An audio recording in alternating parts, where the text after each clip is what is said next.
Kaixo bigarren DBH-ko ikasleak, ongi etorri teknologiako ikasgaira.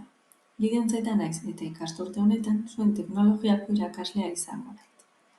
Bideo tutorial honen bitartez teknologian erabiliko dugun plataforma virtuala erakutsi nahi dizuet.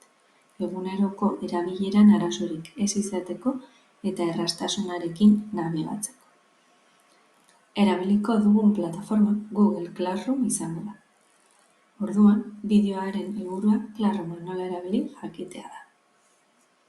Hasteko, Google kontuan sartuta egon behar duzue. Horretarako, zuen erabiltzailea, hau da, izena@upaikaslea.org, gehi pasahitza sartu behar duzue. Behin barruan egonda, eskuineko aldean dauden puntuetan klikatu eta Classrooma aukeratu. Teknologia Classroomeko ikasgelan sartzeko kode bat emango dizuet. Horretarako, Classroom barruan zaudetenean, eskuineko aldeko gehian klikatu eta sartu ikasgelan sakatu. Hemen, emandako kodea sartu behar duzu. Orri nagusian, parte hartzen duzuen Classroom guztiak agertuko zaizkizu. Gu teknologiako ikasgaia aukeratuko da. Hemen ere eskerrean ikasgai guztiak ikusi ahal ditu. Ikusten baduzue, 3 fitxa ditugu. Korrontea, ikasgelako lana edo jendea. Korrontean, goialdean ikasgaiaren informazioa aurkituko duzu. Ezkerrean behian, laster entregatu behar duzun lanak azalduko dira. Eta erdian foroa dauka. Hemen, oharrak, iruzkinak edo azalpenak argitaratuko ditut. Baita, material edo lan berria txertatzen badut ere, hemen azalduko da. Honetaz aparte, foro moduan erabiliko du. Ideiak, zalantzak edo iritziak partekatzeko. Garrantzitsua da, foroan parte hartzeko jarraibideak irakurtzea. Classroomean argitaratuko ditut eskuragarri izateko. Ikasgelako lana fitxan, gai guztiak argitaratzen joango naiz. Hemen, materiala, hau da, aurkezpenak, dokumentuak, estekak, bideoak, txostenak edo informazioa adibidez igoko ditut. Horrela, beti eskuragarri izango dituzu. Hemen adibidez, bizten informazioa gehituta da. Lanak ere txertatuko ditut.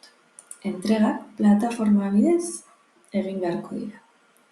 Egin behar den lanean sartzen bazarete, informazio guztia aurkituko duzu.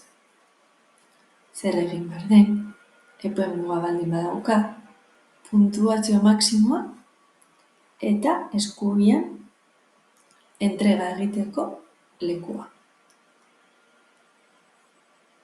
Gainera, hemen ere bi foro dauzkagu.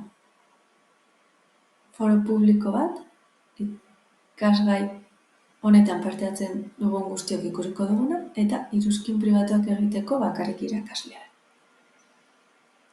Ikasgelako lana fitxara bueltatzen baldin bagea, eta ikusi zure lanak sakatzen badugu, hemen lanen zerrenda agertuko da.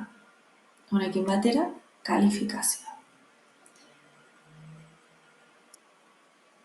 Azkenik, jendea fitxa ikusiko da. Hemen, irakaslearen emaila eta beste ikaskideen posta elektronikoak aurkituko dituzu. Gogoratu, pribatasuna babestu behar dugu. Mesedez, ez bidali informazio pertsonala beste inorri, ez zuena, ez ikaskideena edo irakaslearen. Honetaz aparte, zuen profila pertsonalizatu nahi baduzu, ezkerrean behan ezarpenak dazkazute. Hemen, profila eta jakinarazpenak aldatzeko aukera duzu. Adibidez, ez baduzue, posta elektronikoan jakinarazpenik jasotzea nahi. Hemen klikatu beharko zen. Classroomean sartzeko edo erabiltzeko arazo teknikoren bat edo zalantzaren bat badaukazue, nirekin harremanetan jar. bai gelan bertan edo email. Hala ere, erabiltzerakoan sor daitezken ohiko galderak eta erantzunak idatzi ditut. Esteka, Classroomean utziko dizut. Eta hemen bukatzen da bideo tutoriala. Eskerrik asko zuen arretagatik, lagungarri izatea espero.